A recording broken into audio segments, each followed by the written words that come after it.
The smell of rosemary and baked bread drifted through the small kitchen of the Copper Spoon Café, a cozy little diner on the edge of Willow Creek.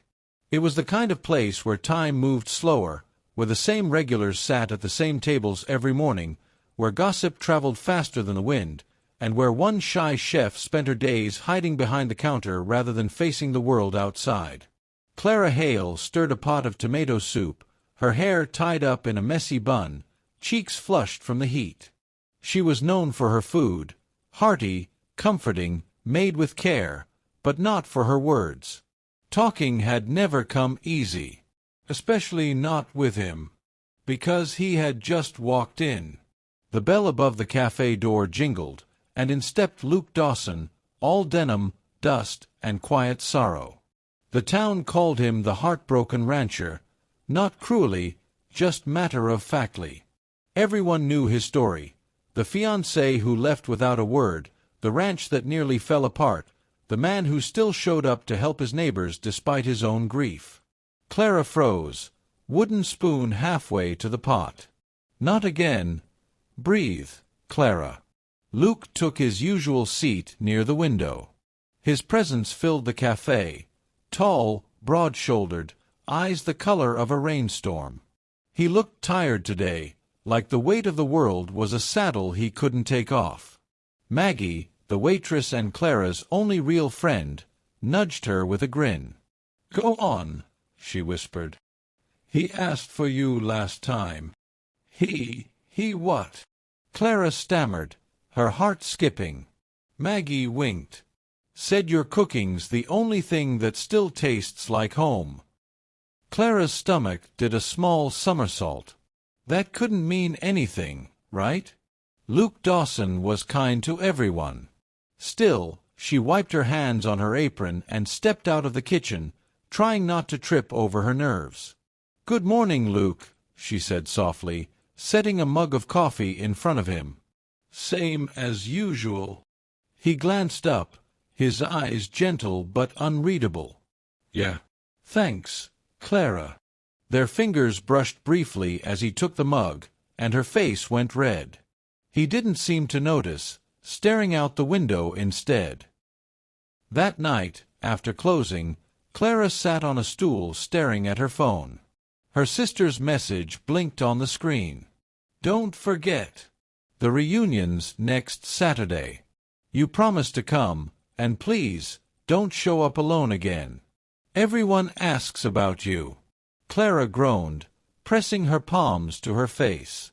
Her entire high school class would be there, polished, married, successful, while she was still the quiet girl who stayed behind. Worse, her ex, Daniel, would be there with his new fiancé. She needed someone.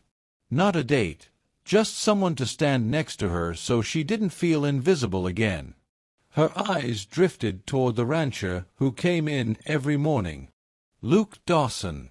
Steady, polite, safe, and, if the town gossip was true, just as lonely as she was. The next morning, she rehearsed the question in her head 100 times. By the time Luke showed up for breakfast, she was practically shaking. He noticed. "You okay?" he asked, concern creasing his brow.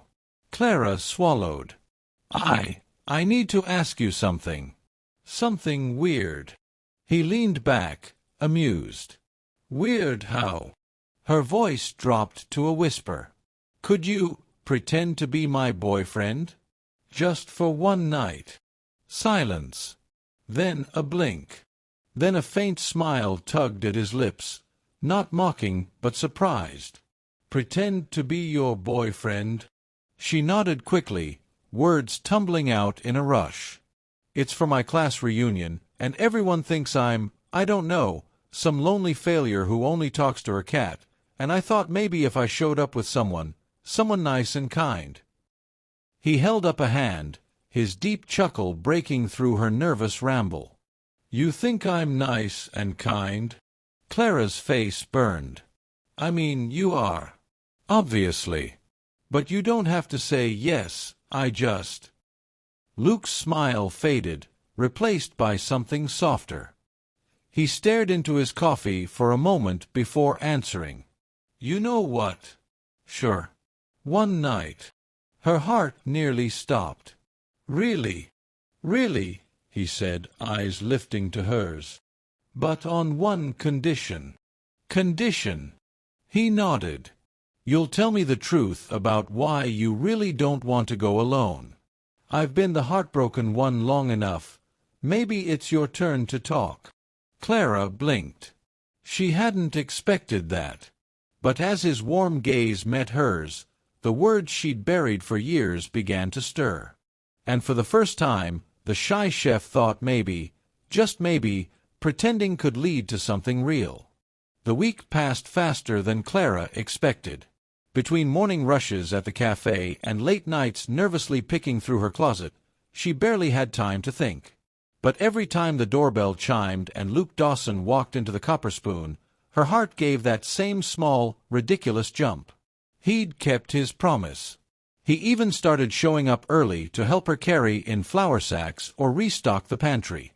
He said it was just neighborly kindness, but the quiet smiles they shared told a different story. By Friday night, the day before the reunion, Maggie was nearly bursting with curiosity. So, let me get this straight, she said, leaning against the counter. You asked Luke Dawson, the rancher every woman in town secretly dreams about, to be your fake boyfriend? Clara groaned, rubbing her temples. It's not like that, Maggie. He's just helping me out. Maggie said, clearly unconvinced. And have you noticed how he looks at you lately? Clara froze. What do you mean? Maggie's grin widened. Like he forgot what heartbreak even was. Saturday evening arrived, the sky glowing pink and gold over the open fields. Clara stood by her window, adjusting the hem of her pale blue dress. It was simple, nothing fancy, nothing loud, but it made her feel like herself. She took a deep breath and smoothed her hands down her skirt. When a pickup truck pulled up outside, her pulse quickened. Luke stepped out, wearing dark jeans, a clean button-up, and a nervous half-smile that softened his rugged face. He looked good. The kind of good that made her forget every sentence she'd practiced. You clean up nice, chef, he teased gently. She laughed, a little breathless. You don't look bad yourself, rancher. For a moment, they just stood there, the air charged with something unspoken. Then Luke offered his arm. Shall we, ma'am? Clara hesitated before looping her arm through his. It felt surprisingly natural, like her hand had found a home it didn't know it was missing. The reunion was held in the community center, strung with fairy lights and filled with laughter. Old classmates gathered in small groups, swapping stories and measuring each other's lives. Clara had dreaded this scene for weeks. But with Luke beside her, solid and calm, the room didn't feel so big. Heads turned as they entered. A few whispers rippled through the crowd. Is that Luke Dawson? With Clara Hale? Didn't he used to date? Clara straightened her shoulders, forcing a polite smile. Luke gave her hand a reassuring squeeze. Ignore them, he murmured. We're just here to have a good time. She nodded, grateful. Then came the moment she dreaded most, Daniel, her ex, walking over with his fiancée, glittering and perfect. Clara, Daniel said smoothly. It's been a while. Sure has, she said, her voice steady only because Luke's arm was still around her. Daniel's gaze flicked toward Luke. And you are? Luke smiled easily, the kind that could melt frost. Luke Dawson. Clara's boyfriend. The word hit Clara like a spark. Boyfriend. Daniel blinked, momentarily thrown. Oh, I didn't realize. Guess there's a lot you don't realize, Luke said calmly, not unkindly but with a quiet strength that made Clara's heart ache in the best way. Daniel forced a laugh and muttered something about drinks before moving off. Clara exhaled shakily. You didn't have to do that. Sure I did, Luke said. That's what pretend boyfriends are for. But when she looked at him, his eyes weren't pretending. And she wasn't sure hers were either. Hours passed in a blur of music and conversation. Clara found herself laughing, really laughing, as Luke told stories from his ranch about stubborn horses and stormy nights. He watched her with a softness that made her forget anyone else was in the room. When the slow music started, he held out a hand. "Dance with me." Her cheeks warmed. "Luke, I can't dance."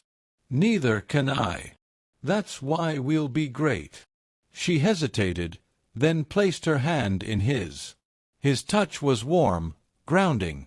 They swayed awkwardly at first, then slowly found a rhythm, quiet, easy, real. Luke's voice was low when he finally spoke. "You know, I wasn't sure why I said yes at first. Thought I was just helping out a friend." "And now?" she asked, heart pounding. He met her gaze. "Now I'm thinking maybe I needed the pretending as much as you did." She looked up at him, searching his face. The pain she'd once seen there, the old heartbreak, seemed to have faded, replaced by something gentler. "I don't want it to be pretend anymore," she whispered before she could stop herself. Luke's thumb brushed her cheek, tender and sure. "Good," he murmured. "Because I don't either." When the night ended, they drove back under a blanket of stars, the silence between them soft and full of promise. At her doorstep, Clara turned to him, uncertain.